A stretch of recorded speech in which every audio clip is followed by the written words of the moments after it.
Hello and welcome to another Sprues and Brews unboxing. Today we are returning to Beastgrave with Warhammer Underworlds Direchasm, the latest starter box for Warhammer Underworlds.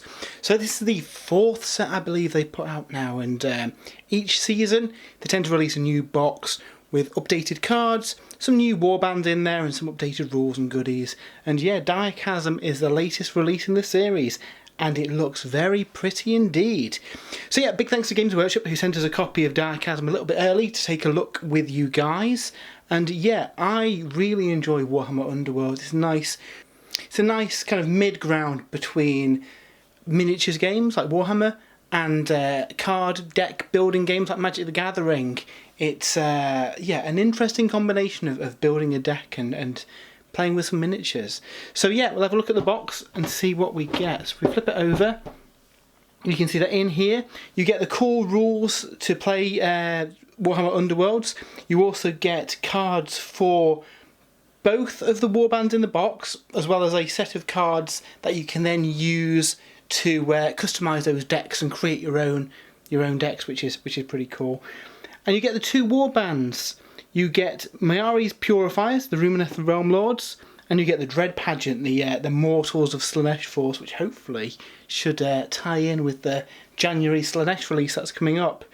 And yeah, if you've not picked up one of these before, this box essentially gives you everything you need to get started with Warhammer Underworlds. You know, from the rules and having the two warbands in there, so you can start playing some games and learning how the system works. And then you can expand your decks then with the various warband supplements they put out, or kind of have universal cards that you can use in any deck. And a lot of the previous edition cards can be used in your warbands decks as well. It's only really at the minute it's going to be the first two seasons that you can't use universal cards for anymore. But yeah, Beastgrave in this, you'll be able to use all the cards, so no issues there. So let's open this up and have a look at what we get inside. So first in the box we have got a load of cardboard tiles. So on here we have got the objective tiles, which are double-sided and have a kind of dangerous terrain kind of piece on the other side. You also get your scatter template and all the various tokens and markers that you need to play the game. So health counters, glory counters, your action counters, all that kind of stuff. And you get 3 sheets of them. Also, I know alongside this there is a box of tokens that you can get. You actually get some generic tokens as well if you do want to use those rather than the kind of illustrated ones that fit the warbands that you can get separately. Next up we have got 2 new boards for the game as well. So these are all double-sided and they are compatible with all the old previous ones that were available separately as well. So by now most people have quite a large collection of different tiles for the game, and yeah, it gives you some more variety. For, you know, top-end players, picking the board that you use is, you know, essentially part of your list building for the game, because some will favour different play styles. You might have a warband that really wants the lethal tiles on the board ready, so yeah, lots of options there and really nice artwork as well. We mentioned this back on our Beastgrave review, that the kind of more earthy, I suppose, colour scheme of these tiles is to me a lot more appealing than the kind of more drab Shadespire era. So yeah, as we're in a living mountain in Gur, we have some cool, interesting boards. So next up we've got the rules. We'll take a look at those last. What we're going to do is have a quick look at the miniatures. So we have got the Slaanesh warband, and these models are absolutely gorgeous. Now these are dark blue, black kind of colour. All of the warbands for Underworlds, they have made on coloured sprues, so you can play this without having to paint the models and still identify which warband is which is a nice touch. They are easy to build models, so they don't need glue. They do just push together. I've found that they actually fit together better when you don't use glue as well, so yeah, that's a big plus for anyone who's maybe a bit intimidated by having to build models as well. So yeah, getting more people into the hobby, definitely a good thing in my book. And yeah, these guys look really, really cool. So what I might do as well is cut away at the end of the video and we'll see the finished miniatures as well. We also get the Luminesce Warband, and these are printed on kind of like white plastic. And again, really nice models with some kind of silhouettes that we haven't seen in the Luminesce range. So you've got like a sword master, the leader of the warbands, kind of like standing on one leg holding an owl. So yeah, some really interesting stuff. And again, absolutely gorgeous miniatures. They Warhammer Underworlds has been a really good excuse for seeing some of the more unusual, less represented factions and different things that maybe we haven't got showing in Age of Sigmar. So yeah, good to see the Luminesce Realm Lords expanded kind of already. So you also get dice, enough dice to play the game with. These are available separately as well if you want more dice, but yeah, certainly enough to get you going in there. And finally in the box we also get some cards as well. Like I say, one for each of the factions and then an extra set of cards that are kind of universal. So we'll have a quick look at the rulebook and then we'll come back and have a look at these in a bit. So for the rules themselves, it's actually split over kind of two books. We've got like a quick start guide that introduces you to the game itself, gives you a list of all the components and talks you through building the models. Again, standard Games Workshop stuff, really easy to follow directions, all colour coded, showing which piece goes where, so really good to see. And then yeah, we get like a tutorial showing you how the basic mechanisms of the game work. So there's no kind of cards involved in this tutorial. This is just using the miniatures, making attacks, making move actions, all that kind of stuff. So a nice little entry point if you've maybe not played the game before. It will suggest where your various warriors set up, and yeah, basically talks you through a turn and lets you get a feel for the game before you start playing properly. And finally on the back we get a nice sheet showing all the miniatures painted up. So yeah, really like these models. The Luminesce Warband, one of the selling points for this box for me alone. Just that Slangor, he's really horrific looking and I can't wait to paint him up. So yeah, we'll jump into the main rulebook next. So the main Direchasm rulebook hasn't had any massive changes really from previous editions of the game. So I'll have a quick flick through and just kind of go through this. Now obviously we're still in the realm of Ghur, the realm of beasts, and we are still within Beastgrave, which is a living mountain essentially. But yeah, it started to get hungry. Due to the Cataphrane curse and people not staying dead within the mountain is getting hungry. It would traditionally eat the kind of souls that end up in the mountain, and because people are returning from the grave, it's starting to starve and getting a bit agitated. And all the kind of roots and kind of innards of this mountain, where its kind of heart lies, is kind of flooded free of all the amber that was there, giving us Direchasm, the region that we're exploring in this game. And yeah, we get a nice little kind of narrative here talking through that, what's happening, and also some mention again of the silent people who were mentioned in the previous season of the game. They sound like weird, intelligent insect creatures. So yeah, I'd be really interested to see if they turn up in Age of Sigmar in some form, because I think that'd be really fun. We also get a couple of little box outs talking about some of the new warbands that we've seen previewed from Games Workshop recently. So we've got the Starblood Stalkers, which is the Seraphon warband. They are essentially going in there with a bomb, for want of a better word, that is going to cause the mountain to consume itself, destroying it essentially, because they're concerned that if this mountain falls to chaos, then that is a massive weapon that the Everchosen could use against the mortal realm. So yeah, this is a crack squad of Seraphon who are going in to try and destroy the mountain from the inside. And they've got Kagra's Ravagers, who are a Chaos Warband with a bit of a power struggle between the two sisters. So yeah, and really nice models for them as well. So I think January, February, I think we're seeing these guys come out, so not long to wait for them. We then get a breakdown of the factions that are within the box as well. So the Luminesce and the Slaanesh forces, and again with some really nice artwork there depicting what they both look like. Into the rules themselves, if you've played Warhammer Underworlds, there's no massive changes here. you know, you've still got a warband, you've still got a deck of cards. Yeah, plays much the same way. So if you're new to the game, essentially it's a bit of a combo. As well as picking your warband, you will also pre-create a deck. A number of cards in the deck have to be power cards, so at least 20, but you can have as many as you like.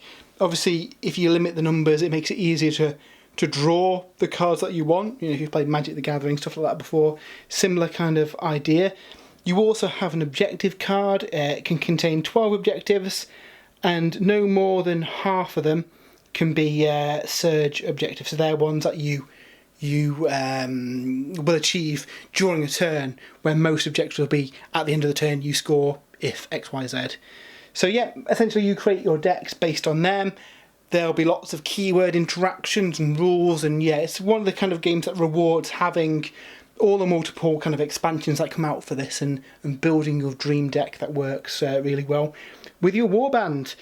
And then again, yeah, the power cards are split between upgrade cards and gambit cards. Essentially, the upgrade cards give you extra armor, weapons, abilities to your warriors, and the gambit cards are actions that you can do during the game. So you could be casting a spell or drinking a healing potion, that kind of stuff.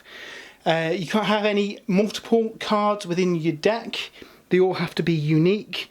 So yeah, there's a big deck building element in the game, which is really fun and does appeal. And then yeah, essentially you put down a tile as that you select at the start of the game. Your opponent does the same, and you will place down hexes and tiles for the objective markers, and the game will go through all of this, telling you how to do it. The game uses custom dice as well, so basically you're looking for certain facings on your dice based on the stats of your card, and it's yeah, quite a clever system where you will get benefits to having characters adjacent to you or multiple characters adjacent to you in order to get more benefits for the support symbols. So yeah, the manual will talk through setting up the board, placing all the tiles down, and then yeah, how you draw your first deck and go into the game. So essentially, you've got a limited number of actions each turn. And one of the interesting things about Warhammer Underworlds is that you've got to really kind of manage those actions, because a lot of them, when you do them, you put a token down, and if you've got that token down, you can't do the same action again. So for example, when you move, you put a move token down, but then you can't move or charge. So you've got to really kind of think ahead and kind of see how the flow of those turns are going to go, because you've only got, you know, 4 actions that you can do over 3 turns. It's, what's that, 12 actions in total over the course of the game. It's very fast paced, so you've got to kind of think on your toes, which is really fun. And then yeah, the game talks through how combat works, damage, and then basically being able to play your upgrades and play your gambit cards and all that kind of stuff. So yeah, really fun game. It's really easy to pick up, but probably a difficult one to master. Obviously deck building is a big part of it, so it's yeah, it's going to appeal to people who like what I've mentioned before, Magic Together and that kind of stuff. It will appeal to people who like that element rather than just miniatures. So yeah, no massive changes in the rules that I've seen really. It's very much tried and tested. I imagine a lot of the changes will be in some of the cards and some of the keywords on the cards. Really have the new kind of interactions that come each edition. We also get some alternative rules, so for multiplayer games where you can have multiple tiles down and multiple warbands all fighting over. When we tend to play, we tend to do big multiplayer games. We find it really fun. So yeah, and it works really well with 3 or 4 players as well as it does with 2 players. So definitely give that a go if you've got a group of friends who want to play together. It also gives you details of kind of doing a ladder campaign as well. So yeah, lots of interesting ways to play for a group. Now obviously at the moment, a lot of people aren't being able to play games. So hopefully going into the new year, yeah, we can see gaming clubs start to open again, because yeah, that'd be fun. And then finally at the back of the rulebook we get a full glossary as well. So if you need to look up a rule or a reference, it is all listed here, which again, is really good and handy if you're, you know, you need to refer to something during a game. So always like a good glossary. And then finally, on the back of the instruction manual, we've got a full reference sheet as well that will talk you through the combat sequence, all your different activation options, and then also a breakdown of successes based on criticals and successes. So essentially, if you've got a critical in your roll, it trumps a success, and then that will scale up based on how many criticals you've got compared to the other person. So yeah, nice little chart there that makes it really easy to refer to during a game. So that is really nice to have.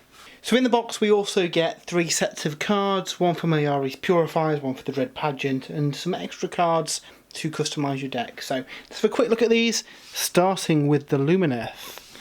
So we get the pre-made Luminesce deck first. Now these are all Luminesce specific cards, so there's no generic cards in here, they're all in the extra card deck.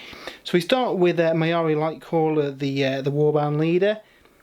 The Inspire mechanic for these is pretty cool.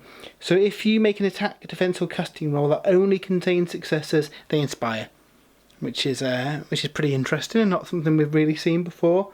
They also have an Ether Quartz mechanic.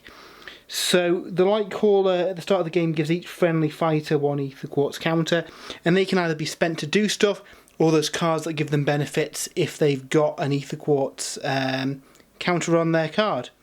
So for example with this one, they can spend the Ether Quartz counter to re-roll the dice, which is pretty cool.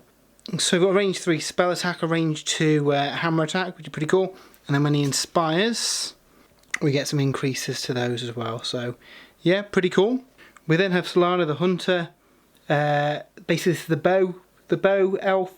Again, long range, same inspire condition, and can use Ether Quartz to re-roll dice again. They also have an aimed attack, which does +1 damage on a critical hit. So that's pretty cool. And again, when they're inspired, we get some additional range, which is pretty cool. Next in the Warband, we have got Barnar. I'm not so good at my elf names, but yeah, he's a guy, again, another ranged attack. So these guys have got some pretty good range on their weapons. He cannot be driven back if he has no move or charge tokens, so that's quite interesting. Stick a guard on him and he's sitting there all day. And again, yeah, can use Ether Quartz to re-roll. And when he inspires, we got some more damage on that big attack. So yeah, he's pretty cool. And then we have the Swordmaster, for want of a better word. So yeah, a bit of a defensive one. It can re-roll a number of dice in the defense pool when it's the target of a range 3+ attack. So it doesn't like getting shot. I imagine they knock the shots out of the sky with their greatsword. So yeah, pretty cool. Again, similar mechanic with the re-rolls, and inspires to get another dice on their hammer. We'll have a quick flick through some of the other cards that we get in the set. There's going to be a written post to accompany this, where I'll call out some of the best cards they've got here. But yeah, there's some really fun stuff in this set. Like I say, they're all the unique Luminesce cards, so yeah, these will be the mainstay of your deck, and then you'll be able to add some generic cards to taste, of which you get some in this set as well. So yeah, I really like how they did the same for Beastgrave last time, where we get essentially a pre-made deck for each warband that works out of the box, and then as you get more experienced with them, you can start adding other cards and different mechanics, which is pretty cool. So yeah, some pretty fun stuff in here. I quite like the look of these. Now, I'm a Chaos guy through and through. I'm only playing the Luminesce Warband, but yeah, definitely give these guys a go, and I'm looking forward to painting them because they're really nice models. But yeah, as you see, a lot of these cards have additional actions if they've got Ether Quartz symbols.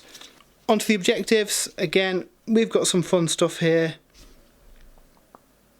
Again, no generic objective cards in here, so yeah, you may want to use some of the old Beastgrave objectives maybe if you want to tailor your deck. Like I say, you do get some in here, and you'll get some in every warband they're releasing separately as well.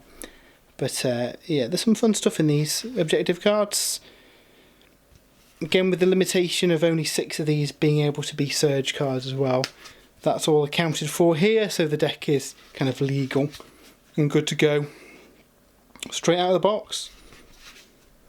So yeah, so that's the Luminesce cards. We'll move on to the Luminesce deck next. So yeah, with the Luminesce Warband, like the Luminesce, they've got quite an interesting mechanic for inspiring.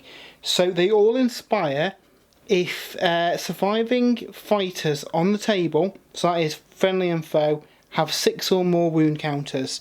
So on paper, you know, it may be hard to try and get some damage across multiple things, but the unique Luminesce ability that they get as a reaction is quite cool in being able to get that damage across the army up pretty well.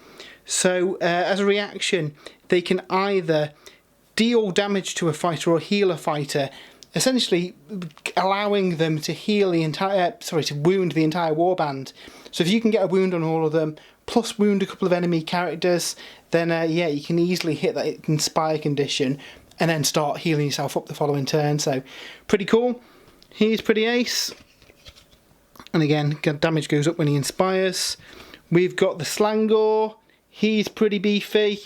Really like that guy. And his inspired version getting an awful lot of dice. We've got Hadzu, the Hunter. So this is the bow-armed character who, instead of driving back a target, can push them a hex. So you can shoot someone and then push them into a lethal hex. So that's pretty tasty. And again, their inspired variation. And then finally, Glilest, the kind of spear warrior. And again, the inspired variation of them. So yeah, really cool. I hope that these kind of guys we see as units in Age of Sigmar. Really like the look of the model, so hopefully we see something like that. Onto the power cards. Again, we'll have a quick flick through these. Again, I'll crawl out a couple of my favourite ones on the website on the full write-up. But yeah, we've got some really cool stuff. And there's lots of ways of moving your own guys, of pushing people hexes, of doing extra damage here and there. So yeah, they are going to be quite cool with the ways of inflicting damage or healing damage off them as well. Yeah, they're going to be quite interesting, and being able to push your guys at the cost of taking a point of damage kind of goes in your favour, because you want that damage across the entire warband in order to trigger the inspire condition. Yeah, they're pretty good. There's also a card, I believe it's in this deck as well, that uninspires a hero, and they can't be inspired until the end of the turn. So yeah, that's pretty good. Being able to control the battlefield and do some shenanigans really appeals with these guys. So looking forward to trying them out, because yeah, I think these are going to be quite some fun to play.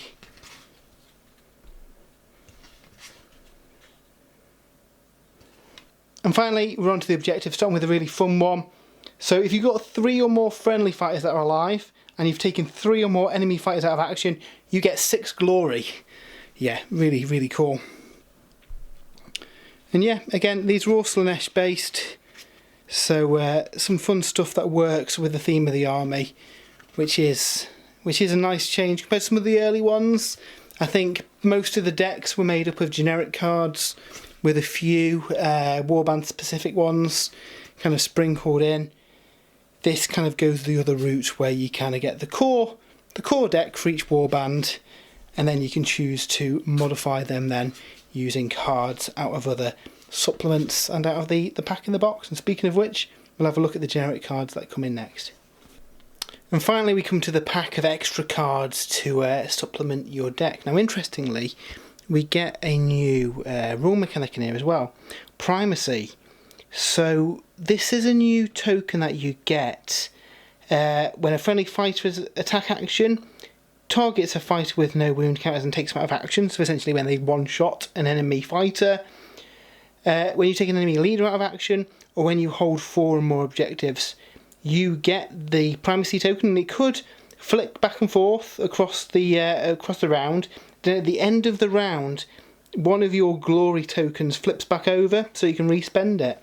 So yeah, really interesting mechanic, and it's interesting that this is a card within this deck rather than being in the core rulebook. So I do wonder if they're going to add additional rules like this through supplements maybe. So yeah. And then we've got some generic objectives that can be taken by any warband. Again, you might want to use some of these to replace some of the faction specific ones within your starting deck. And again, these will all be able to be used with the future warbands, and will be compatible with all the old, certainly the Beastgrave cards. I think the older decks are now discontinued as far as they go for what's legal in the season. But obviously in friendly games, if you want to use any cards, then you're very welcome to. And then we've got some power cards as well. Again, a mixture of different things that can be used to flesh out your decks and add some different strategies and tactics in there. So yeah, really good that they give you these to pop into your decks. I know a lot of people may have quite a large card collection already, so it's good to see some of the new interactions that we can get. We saw the Hunter and Quarry keywords introduced last season. These again, continuing these with some interactions based around them. There's also some cards that interact off that new primacy rule as well. So yeah, some really cool stuff. No hints that I've seen of any of the future warbands. Well, I think is she the sorceress out of the new Chaos warband? But other than that, there's no spoilers really for what future warbands we're getting. Now, we did see a bit of an image of a vampire-y symbol maybe coming early next year. So yeah, I'm interested to see what future warbands we get. So that was a look at Warhammer Underworlds Direchasm. I believe this retails at £50, which is the same price as Beastgrave, and yeah, looks really good buy.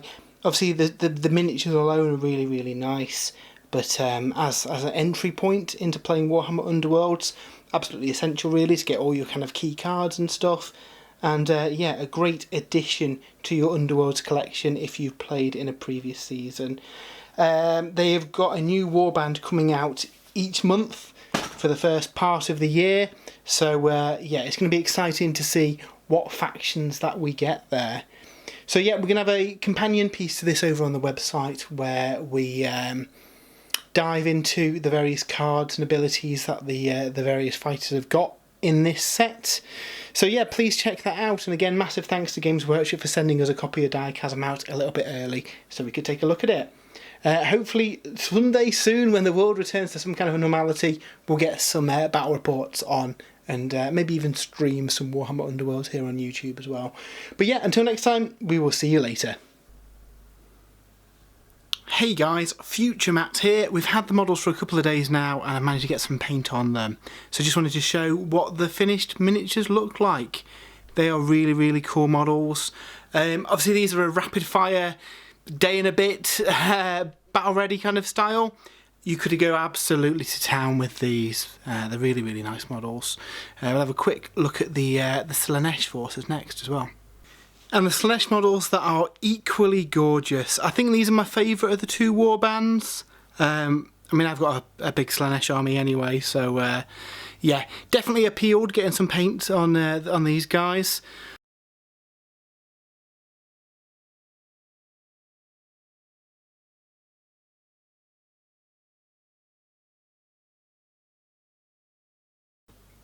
But yeah, I think these would be an absolute treat to paint up for anyone who wants a bit of a palette cleanser.